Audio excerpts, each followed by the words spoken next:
கொஞ்சம் கூட பொறுப்படுது. நம்ம அதை யோசிக்கவே கூடாது. தாவீது அதே போல என்ன பண்றாரு, அது இருக்கு. ஏசப்பாவோட வாழ்க்கையில கூட அப்படிதான். அவரை கொண்டு வந்து அவர் பிறந்தல இருந்து சிலுவையில மரிக்கிற வரைக்கும் நீங்க பாத்தீங்கன்னா அவ்வளவு குற்றப்படுத்துறாங்க. அவரை அவ்வளவு குறை சொன்னாங்க, அவர் கேலிகிண்டல் பண்ணாங்க, நிறைய நடந்தது.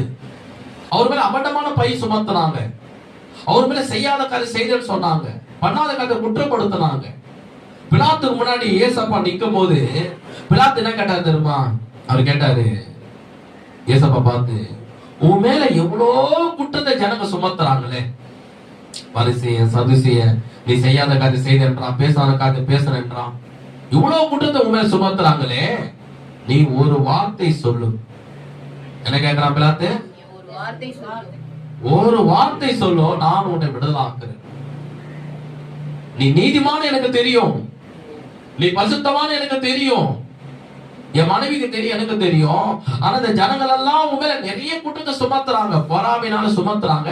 ஒரு வார்த்தை நீ சொல்லு, நான் உன்னை விடுதலாக்குறேன். உன்னை விடுதலாக்கவும் உன்னை சிலுவையில் அறிவை எனக்கு அதிகாரம் உண்டு. ஏன்னா நான் நீதிபதி. அவர் சொல்றாரு, ரோம் அதிகாரி சொல்றாரு, பிலாத்து, நான் நீதிபதியா இருக்கிற, உன்னை சிலுவையில் அறியவும் விடுதலாக்கவும் எனக்கு அதிகாரம் உண்டு. ஒரு வார்த்தை சொல்லுன்னு கேட்கிறேன். தேச பணம் தெரியுமா?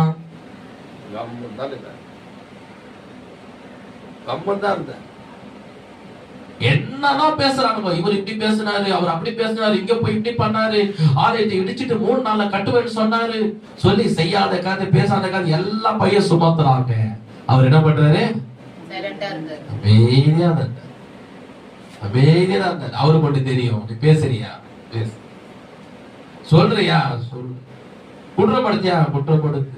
அது சொல்றது, தன் ஈரத்தை கற்பாறை போல ஆக்கி பிதாவின் சித்தத்தை நிறைவேற்றி முடிப்ப, அவர் நாமத்தை மகிமைப்படுத்த, அவர் ராஜ்யத்தை கட்டுவேன், பிசாசின் கிரிகள் அழிப்ப, ஜனங்களை மீட்டு எடுப்பேன். அதுதான் என்னுடைய நோக்கம், அதுதான் என்னுடைய லட்சியம், அதுதான் என்னுடைய குறிக்கோள். நீ பேசுறியா பேச, நிந்திக்கிற நிந்தி, தூசிக்கிற தூசி. அவர் அமைதியா இருக்கிறாரு, சிலுவையை ஜெயிக்கிறார். கைகதறி கர்த்தரை மையப்படுத்தும்.